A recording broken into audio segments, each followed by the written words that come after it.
Hi there.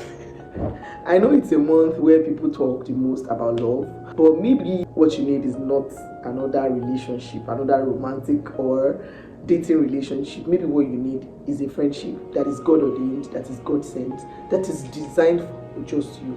Let's talk about it.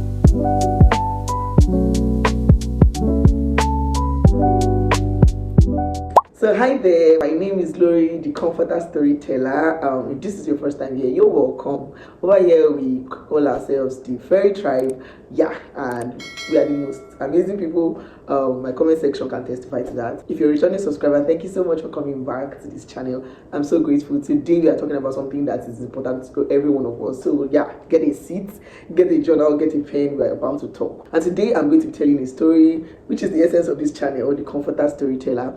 This morning, while I was doing my Bible study, I went back to that scripture that God gave me for this channel, which says that blessed be God, the Father of our Lord Jesus Christ, who comforts you with this kind of comfort so that you can comfort others by the comfort that you have received. So today I want to tell you a story about friendship, about how God can take charge of your life of friendship. And I know that it's a season where people are talking about love, but having thought deeply about the needs of most people, I see that a lot of times the gap that is there is a gap for friendship.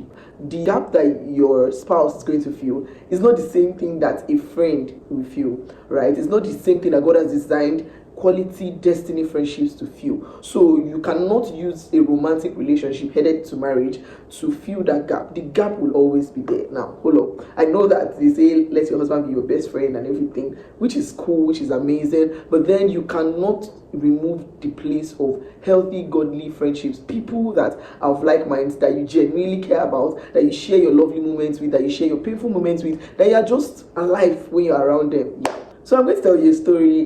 This thing happened to me in 2019, and I want to share with you with the hope that it will encourage you to specifically ask God for a friend. And I know that it sounds religious or it sounds spiritual, that why will I be praying to God for a friend? Why can't I just network and find the person? The reason why we are praying and asking God to send us a friend is because God knows your needs better than you do, right? He knows the things that are hidden deep in your heart that needs serious therapy, and many of us cannot afford therapy. No jokes, I'm just being sincere.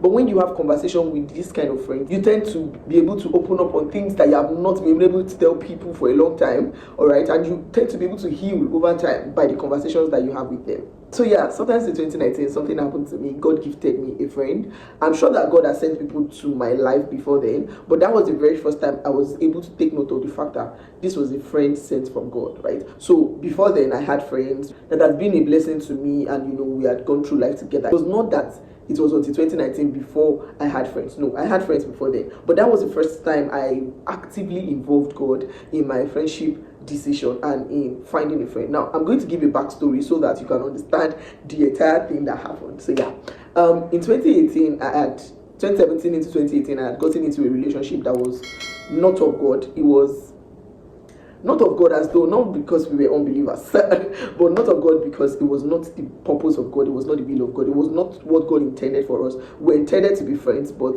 we'll talk about that later. It just happened like that the thing entered into a relationship, and God had told me to end the relationship.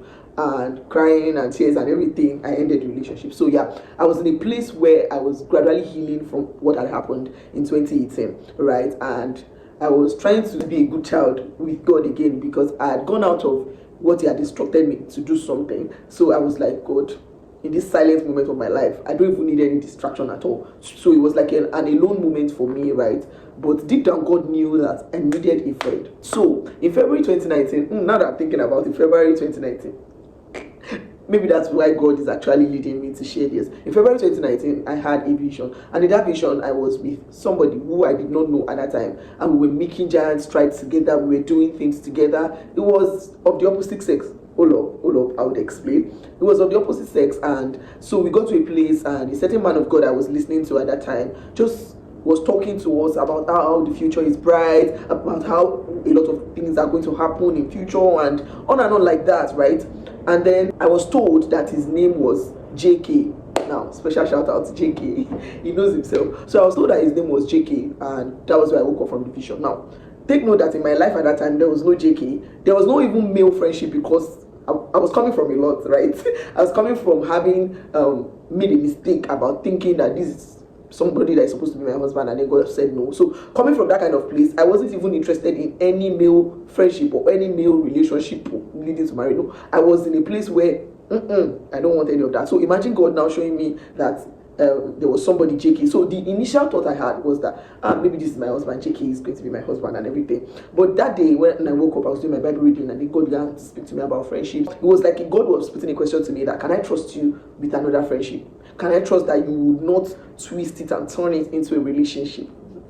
You know, I always say that it's not every man that comes into your life that is your husband. Some are just basically destiny friendships that God has ordained, and God should be able to trust you with a relationship with the opposite sex as a friend, and trust that you will not twist it, bro, and trust that you will not turn it around to something else, right? God should be able to trust you, and it doesn't just happen in a day. Sometimes it will just be same-sex friendship. It will not be the friendship of the opposite sex. The fact that my own happened like that was because I was in a classroom with the Holy Ghost, right? And God was trusting me again with another friendship because I had failed at one. Do you understand? So don't say, oh, because God gave Sister Glory a male friend, right, as a close friend, that means that's what will happen in my life. It's not a rule. It's not a rule of thumb. I'm basically just telling the story so that you can, draw lessons from it, so that you can understand how it happened for me. All right, so the name came as JK, and I just wrote it down. I remember writing it down, and then when I was fellowshiping with the Holy Ghost, he told me that he was going to be my friend. When he comes, I would know that this person is supposed to be my friend. So from the very beginning, before I even met him, I knew that this person was going to be my friend, and it was going to be like a trust again to see how I would do now that I've learned, because it had been over a year since that me twisting a friendship into a relationship happened. So it was like a year after before this situation happened. So yeah, that was in February. Yeah, take note. So in April, I had gone to a meeting to minister with my mentor, and then while we were there, we ministered, we finished. One of the protocols that attended to him was this JK. Now, I did not know anything. I didn't know him from anywhere. I didn't know any much about him. Yes, I had seen him around my mentor, but I didn't really know his name. And because the name JK was not a name that he actually was actively bearing at that time. God is amazing. So when we met at that program, we stood outside. It was a vigil. The vigil ended around, I think, 4, and we got talking while we were waiting for people to see the man of God, right? So while we were talking, we realized that we kept on talking. I was sharing experiences that I had had with God, my encounters. I was just sharing a lot of burdens that God had placed on my spirit, and he was also sharing the same thing that God had placed on his spirit. I mean, we talked from that like 4:30, 4 a.m. till like 6 a.m. It was a long conversation for somebody that I had not met before, that had not met actively. Of course, I had seen him around, right? So I was like, oh my goodness, who is this person? As with every new thing that happens in my life, I always go back to my secret place and be like, God, I met somebody today. I don't understand what's happening. Who is this person about? So I just went back, to like refer to God and be like, who is this? At this point, I didn't know his name. All right, so take note. So it was days after he chatted me up. We got chatting on Facebook. I think on Facebook before we now moved to WhatsApp, and then we got talking. And then I think I asked for his name, and then he mentioned his name, his full name. That was when I realized that his full name was JK something. Then I went back. This happened in April. Then I went back to my journal and I saw the vision in February. And I saw that JK.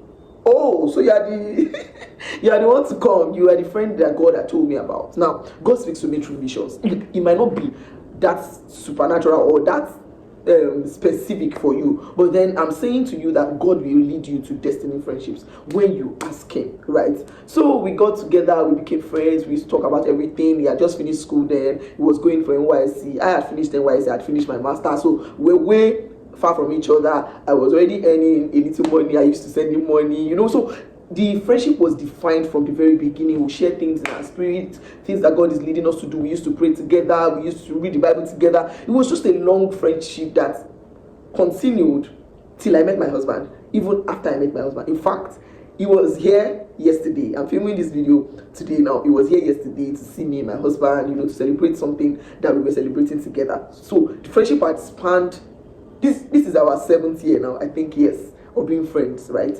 So when my husband came, of course, he took the backbencher, right? So that friendship really, really helped my spirit. it was another opportunity for me to handle a trust that God has given to me, a friendship, and not turn it into another thing. It was another opportunity for me to grow in faith. Yes, there were moments where I felt like, the way we were flowing spiritually, flowing in every area was too precise to be just friendship. So I had to go back to God. I was like, hey God, this person is looking like he's my husband. But God was like, remember what I told you in the beginning. He is not your husband. He is your friend. I have appointed him in your life for destiny, for purpose, for a reason. He's not to be your husband. And so those words calmed down my heart, calmed down whatever emotions wanted to be flying in my heart. And we have been able to sustain the friendship. When I met my husband, I told him that I have met someone who I think is the person. He said we should pray about it. We prayed about it, and it was like God has given him a go ahead. I said I know, because God had also spoken to me when it was time for him to meet my husband. He met my husband. Everything has been fine since then. It's been 7 years of friendship. Like I said, it was here yesterday, and that friendship healed me. Now, after I got married, I had friends. I still have friends, like very good friends, but I've not had any very close female friend now, because of course I'm married. I cannot I have male friends, but they are not the closest to me. I have a female friend. So I remember one day I had been battling with my health for weeks, for months, and while I could tell people, I couldn't tell people the details. Like, they couldn't be there for me the way I would have loved them to, because they didn't know the details. No offense. I only told them a few of the details, so that, because vulnerability is a big deal to me, and I didn't want anybody to feel responsible for me. Like, I like to give care to others. I don't like to receive it. It's something that God is working on. Yeah, I know. So I remember coming from the hospital that day. I was crossing the road and I was thinking, I don't even have any best friend or any closest female friend that I could just call up and be like, see what's happening. I'm just tired. I'm just there. I'm just this. I'm just that. I know you say tell your husband. Yes, I do talk to my husband about all of those things. But I mean, there's this thing about female friendships. I don't know how to explain it, to be honest.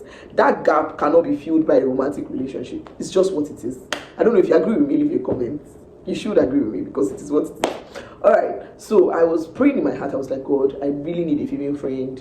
I just need somebody, to be honest. Weeks after, I would go for a sister's meeting, and I would just waltz into the place, carrying the cake and everything. And by divine providence, I would meet this young woman, who I would later find out is married, perfect for me. And who I would later find out we share a lot of things in common. Now, I'm not going to tell you the entire story around it, because it's another story entirely, right? We got together, we became friends. It was so swift. The day we started talking, we talked for so long, and that was how I just knew that this is it.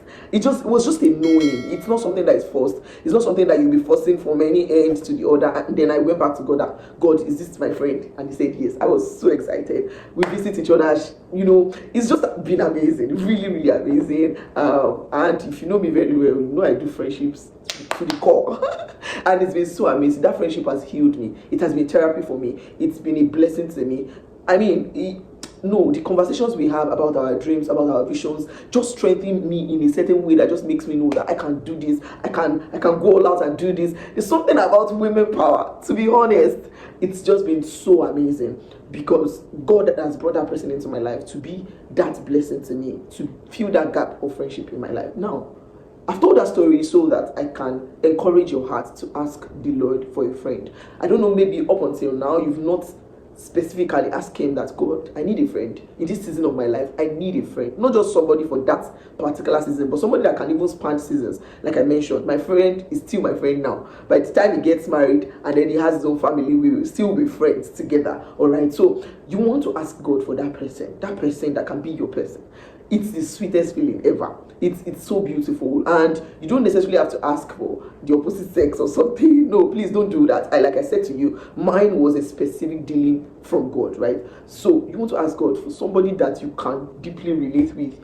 Adulthood is tiring. Adulthood is stressful. Adulthood comes with a lot of baggages that you need a friend. You need a friend. And ask the Lord, give me a friend. Give me somebody that is my friend. And trust me, He cares about us. He cares about our feelings. He will definitely give you a friend. I believe that this video will push you to prayer, push you to ask God for a friend. And when you find that friend, when God gives you that friend, remember that the investment is mutual. It's not something that the person is going to be the only one investing in the relationship. No, you're going to also invest in it. He that needs a friend must show himself friendly, right? God will open your eyes to meetings to go to, communities to join, where he would maneuver your way, he would guide your path to meet that particular person. Or it might not be just one person. At some point, God can lead you to a group of persons, like 2 or 3 persons, to be friends with, and you find home in those people. They are friends in church. There's somebody else praying for a friend that will be an answer to the prayer that you have been praying for a friend in church. For those of you that don't go to church, there's somebody. I'm just trying to say that God can bring the person through any place. 2 of my friends, 2 of my closest friends have been through church, right? Because that's the place where it's home for me, right? Yours might be, you might meet the person in another place. I'm not saying that God will only lead you to a friend in church, but it will be somebody that you have shared values, you have shared opinions, you have, beautiful insight about life. It's just something so genuinely beautiful that can take away the weight of adulthood from your neck. Yeah. And this is regardless of whether you are in a romantic relationship leading towards marriage, a godly relationship leading towards marriage. It doesn't take away that. It doesn't affect it. It's just a beautiful thing. Even your husband or your husband to be your fiancé will be like, as your friend called you, have you called your friend? It's just beautiful. Yeah. So yeah, homework for you this February while everybody is falling in love. Yeah. Ask God for a friend. You need friendships to do this adulthood together. Imagine a beautiful one where you go visit your friend, you guys talk about the gospel, talk about visions, go outside to preach the gospel, go outside to make your hair, have conversations. It's just so sweet. You can see that I'm glowing. It's so beautiful, it's so sweet. And your heart is at rest. You don't know, you're not thinking, maybe they will do evil to me, because this is the gift of God. God gave you to them, and God gave them to you. So you're not scared that, hey, what if she has an ulterior motive? What if? Both of you are different levels of growth, and by sharpening each other, you help each other to become better in God. I hope you understand, and I hope this video has blessed you. It's a long one. I hope you watch it to the end. Don't forget to leave me a comment and to share this with your friends and your family. Share it on your status. I'm sure that somebody will definitely be blessed. I'll see you in my next one.